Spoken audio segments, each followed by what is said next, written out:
of a Yemenite origin. He was the son of Abraham, a Yemenite, probably merchant. And that's, again, to show you the connections between, and he belonged to the Kardavum Bagam community. That is, again, to show you the connections between Kardavum Bagam community and Yemen and sacred places and antiquity. So now, we should really wrap up. How did we get here? How did we get into this very sad state of affairs in which is in Cochin? At the moment, we will not discuss, there are other communities in Kerala, but at the moment we would like to discuss these two because these two communities really suffered from this process of erasure. And as I indicated in the beginning of the talk, we think it has to do with the idea of whiteness. And the idea of whiteness can be traced at least, I'm sorry, the date here is wrong. It should be 1686, where we have this manuscript was written in 1686 by Mose Pereira de Paiva, who visited. He was a Portuguese gem merchant from Amsterdam, and he went to India for trade in gems. And he was invited by the governor of Cochin at the time, Vosburg. Vosburg invited him to his home. He stayed for a few days in Cochin, and Vosburg also invited the Paradeshi Jews with whom they had business, the Dutch. And so Mose Pereira de Paiva, very excitedly, he writes the Noticias dos Judeus de Cochin, which was translated to Spanish and to many other languages and circulated all across Europe at the time and in the centuries that followed.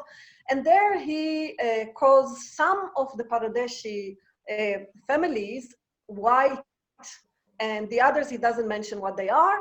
He is taken to Ernakulam to meet the Jews there, but not Kardavum and Tekum Bagam. So even at that early stage, end of the 17th century, already the Paradeshi Jews tried to hide the existence of their neighbors from visitors from outside. This is one point. And the other point, and that's where we think the historians are getting in trouble here, because the Paradeshi Jews tell Pereira de Paiva the legend of Kodungalur and of Cheraman Perumal that I think in this context everybody here knows about the Kissa Chakravarti Farmaz and the stories about Cheraman Perumal and how he converted to Islam. So this is another kind of avenue of investigation that has to do with textual archaeology. And this is also why I asked my friend Ines to join and help us in this. She's a great Arabist. I think that actually the Paradeshi Jews were adapting the story of the Muslims to the Jewish context. They want to tell Moshe Pereira de Paiva that they were there since the destruction of the Second Temple, that they are the original Jews, and all the rest, the Malabaris, that's how they refer to the other Jews, were their slaves. So later on, also, they start talking about white Jews and black Jews, without noticing that actually even Moshe Pereira de Paiva doesn't label Castiel family or Halevi family as white. So we have lots of questions to start from this point in which we end the lecture. But the thing is that this is the origins during the Portuguese and the Dutch period started the bias against the Malabari Jews, the Kardavum Bagam and the Tekum Bagam people, who were probably integrated in the, maritime trade networks of Muslims and local Hindus from medieval times and via Yemen. So we think it started there with white supremacy, with trade interests that were against the colonialist powers and companies. And we'll stop here, and maybe Meidad or Yoshua would like to say something more. Just to add, yeah. Yoshua, go ahead. No, Meidad. Okay. I just want to add, this process that starts with the Fabia is actually, it gets stronger and stronger as, if you find the historical, for example, Jewish newspaper of the period, which are mainly centered in Europe, you can find so many articles about that, about the same term are actually start somewhere in the end of 19th century until the 1970s of the 20th century. So it's 100 years of this kind of tagging and in a way rewrite of history. That's of course, and this is why we are here, have this colonial climate to help it and to get it even stronger than it used to be in the beginning. Can I stop sharing the screen? Yeah. Good.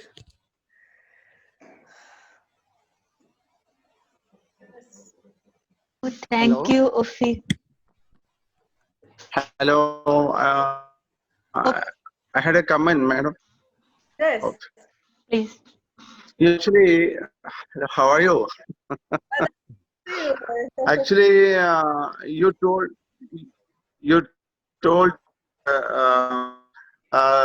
the Jews from Yemen came to Cochin. You told that the Jews of Cochin, they mainly came from Yemen side. Is it correct? Well, actually, you told so. Well, no, I'm just said that they had a very strong connection with Yemen, and that makes sense because Yemen, Aden was the nearest Medians. But I don't think, you see, I think it is more complicated. The kind of ideas that Bangladeshi Jews are white and European, and the others are like, nobody knows precisely how they came to be in Kerala. But once we look at the historical documents, we see that Jews from all over the Jewish world, and especially in the East, came to Kerala for trade over centuries. And in fact, we have evidence, even from 19th century and onwards, Polish Jews who join Ernakulam Jewish community or Mala Jewish community. The Kerala Jews in Israel still joke about Mala Jews and say that they are Palasha Kutam. They are the Polish group because they had one ancestors was from Poland, you know? So this whole idea of these are white because they are, you know, pure Spanish Jews or whatever, it's just nonsense.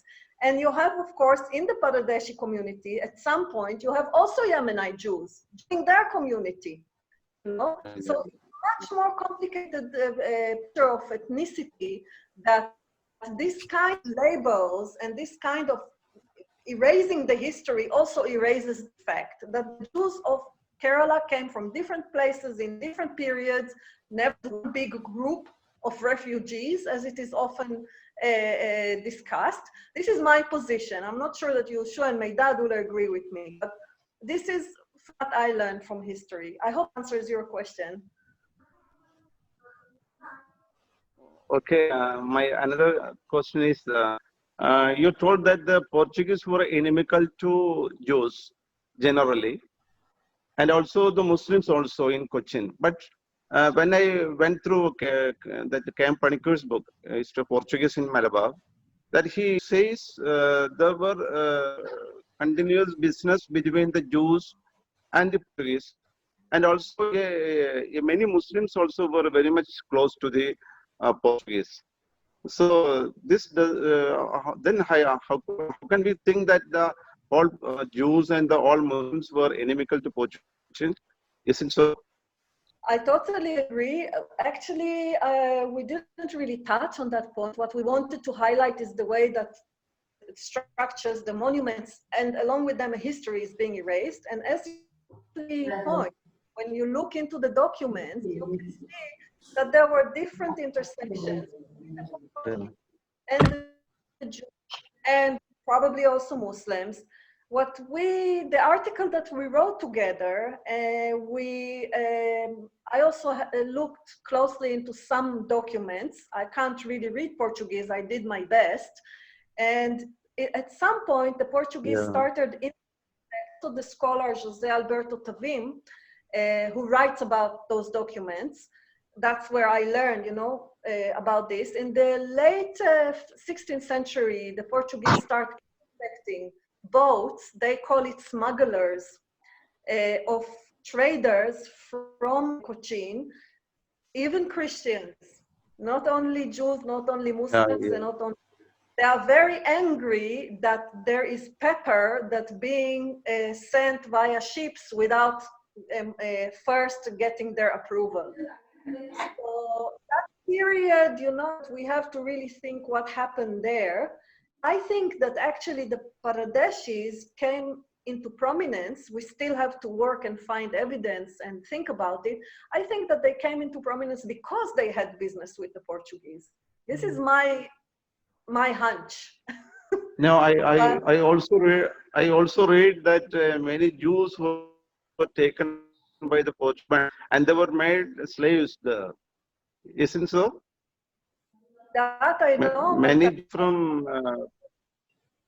I'd be happy if you share. What we know is that there were new Christians coming with the Portuguese and settled in the wall, in the fort, in the Cochin fort. And some of them were, sneaking, because they wanted to get back to Judaism, and they were a part of a new synagogue.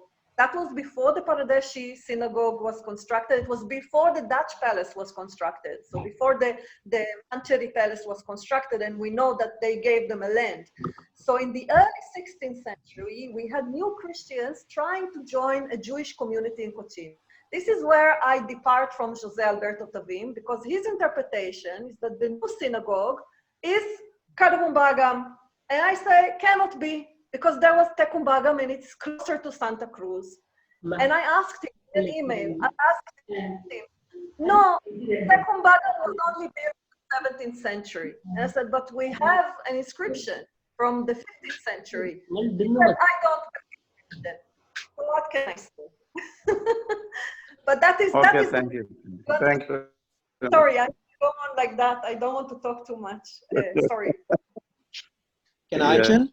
If there's, hi, thank you for that. That was very interesting. I just wanted to make like a comment and then ask a question. My comment was, you probably are aware of this, but I recently came across some accounts of British Cochin, which were written by Bruce Henry in the early 20th century, and he spent 3 days in Matangeri and Fort Cochin, and he writes about his visit to the Jews town, but he writes about it quite negatively, as like, so I think it's predominantly visiting the not the Paradeshi part, but the other what are called the Malabari, the black Jews, is what he writes about. I don't remember if he how much detail he writes about. I don't remember if he mentions the specific synagogue, but it might be like something for you to look at. And my question was a little more specific. I was wondering how reliable David Sassoon's catalog or his account is. I mean, is it just possible that he knew the inscription came from some other synagogue that was destroyed, but probably wasn't the one that he thinks it is?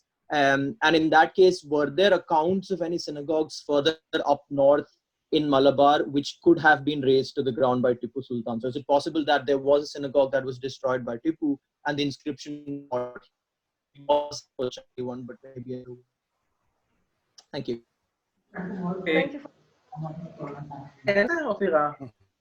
But the slab, they specifically say Kochangadi.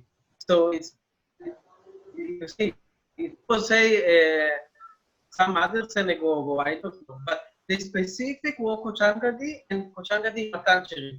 And I don't know if Ophira mentioned this, but someone from the PartIII told Ophira, you can say this point, because the slab is found at the PartIII, it's because the Kochangadi was, a Paradesi synagogue was constructed over it. You see, this is how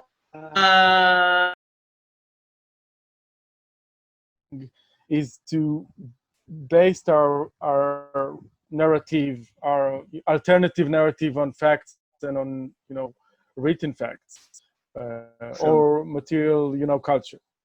Sure. I must add one sentence, excuse me.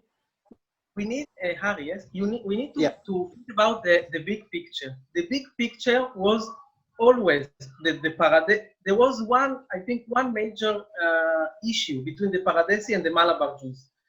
Who is more ancient? The Paradesi say that they are the ancient one.